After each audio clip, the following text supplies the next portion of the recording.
Hey guys, Melissa Middleton here from Rising Stronger Counselling and Training Services.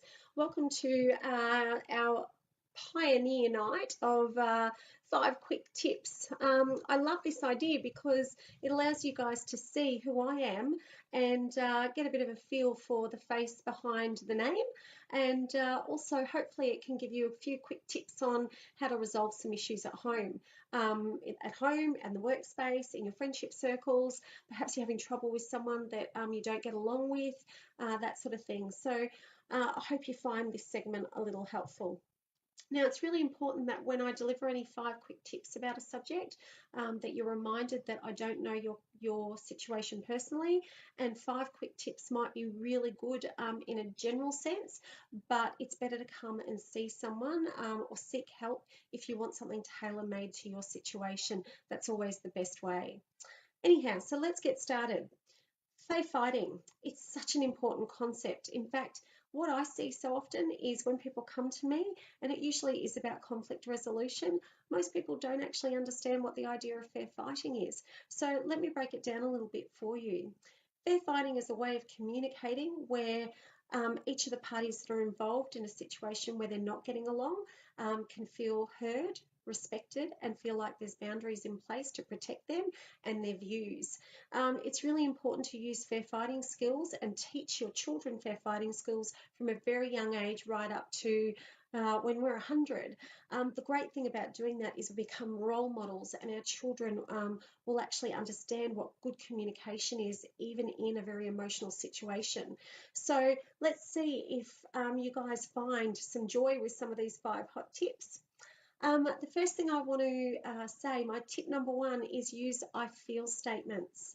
The reason why I feel statements is so important is that we don't want the person that we're communicating with to feel like they're on a back foot and they're being accused of something that perhaps they're not even aware of. So saying I feel is actually better than saying, hey, listen, you did this.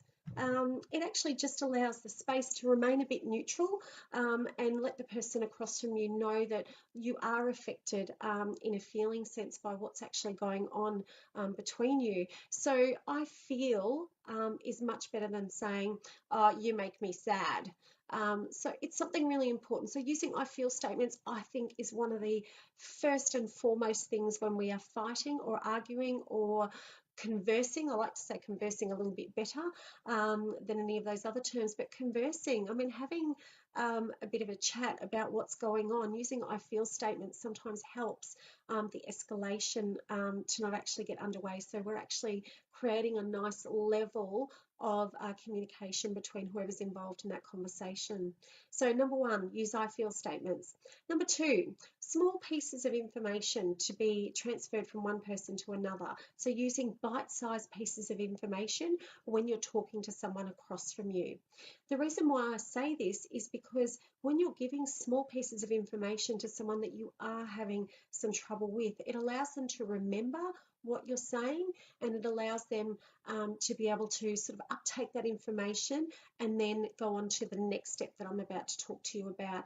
And you know what? There's nothing worse than feeling like you're being lectured.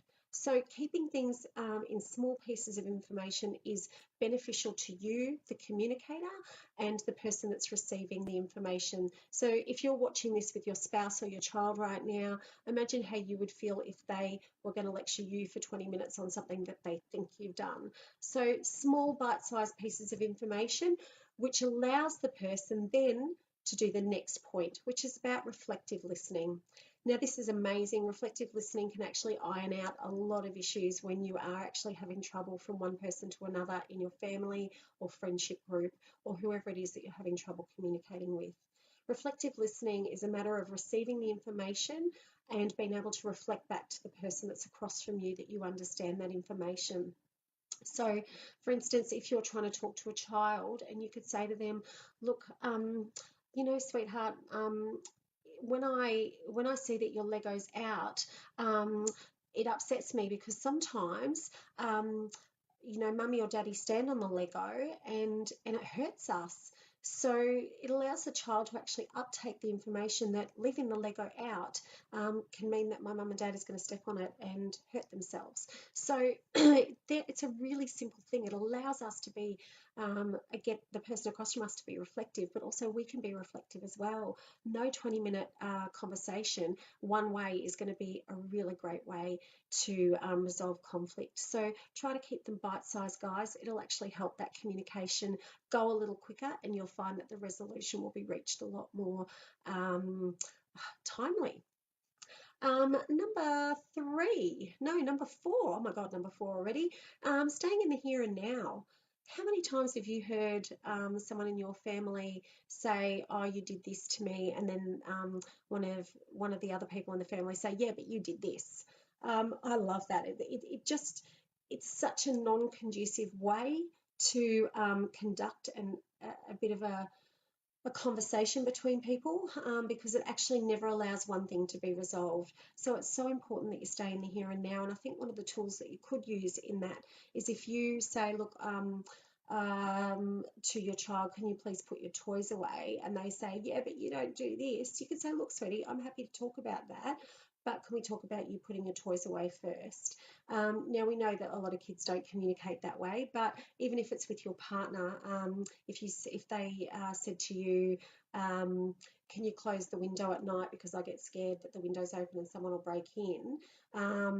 And if they shot back at you straight away with, "Hey, you left the front door open the other night," it's not actually going to help the first issue be resolved. So it is so important to keep it all bite-sized, guys, absolutely, and stay in the here and now with the reflective listening and the use of I feels. And look, the fifth point, which I think is the pinnacle of anything, if you feel an argument or a discussion is getting out of control and you feel like you're about to breach a boundary, maybe name calling, maybe telling someone to shut up, or making someone feel that they're not valued in that conversation, the words time out may be a good way of trying to put a lid on things for a little bit so you can actually seek some time apart. Now, if, for instance, it was me in an argument, I felt like I was going to lose my temper and that would look like it might hurt someone, I would say, "Look, time out for 5 minutes while I just get my temper back. I'll be back in 5 minutes here in this room and we'll continue the conversation at that stage." Now, the person across from you, time out is like a big red stop button. So the person across from you should try and respect that, because you're trying to respect them by not breaching some boundaries about making them feel like they don't have the right to be there, or you're going to call them a name or anything like that. We want the person across from you to feel valued and loved and considered in any conversation, even an argument. So time out just allows you that if you are slipping and you're not able to control yourself, and I think everyone can get into that situation, time out just gives you that little bit of a stage where you can say, "Whoops, I'm slipping, time out. I need 5 or 10 minutes. I'll meet you back here at, 7:10, and we'll get back into this conversation." Now, the important thing with timeout is it's not a way of, when you hear something you don't like, to avoid that conversation. It's not that. You cannot leave a conversation with timeout without giving a time that you're coming back and a place to where you're coming back to. The other thing with timeout is it's not timeout for a week. It's not time out for 6 days. It's not time out for 5 hours. It's time out until you can actually gather your emotions and come back. So it should be a short amount of time. So if you've got someone in front of you that's got a really big temper, if they say to you, "Look, time out for 15 minutes, be respectful, because you don't want that argument to escalate to somewhere where you don't want to be. You don't want to be called a name. You don't want to be abused. You don't want the argument to be escalating for days. So timeout is a valuable tool, and it's one of the hardest things to teach people how to use, because it's one of those tools that can be used incorrectly. So the timeout stuff, let's touch base about it. I think timeout is something that everyone should have. But timeout, if you're not sure of what timeout is and the rules around that, maybe give me a call and we can have a talk about it. But let's recap quickly. Number one, use I feel statements instead of "you did this." I think, again, it allows the person not to feel accused. It allows them to just be in the moment of hearing the way that you feel at that stage. Number 2, small bite-sized pieces of information. Then it allows the number 3, which is the reflective listening, which is so important because you want to know that what you've said is being heard in the way that you want it to be heard.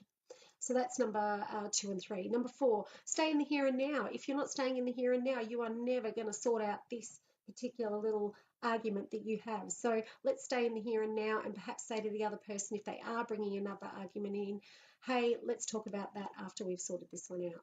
And number 5, and it's the big stop button, is the timeout. Guys, timeout is invaluable. Now, together, these 5 tools alone give you a really good structure to be able to have a conversation that is a little bit more difficult and a little bit more emotional for you. So if you want to use those tools, guys, go ahead. If you've got any questions at all, just email me on melissa.counsellor@gmail.com. That's melissa.counsellor, COUNSELLOR@gmail.com.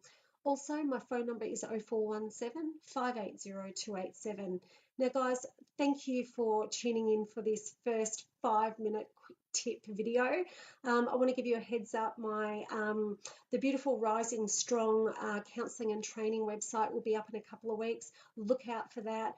Continue looking at our Facebook strategies. It's wonderful. If there's something that you want to see on Facebook and you haven't seen it, just private email me or private message me in Facebook, and I can always put some quick tips up for you. But remember, guys, these are just a little bit of a guideline, and if you need specific help, give me a call. I'd love to hear from you. And look, guys, take care. Thank you for joining me tonight, and I will catch you soon. Bye.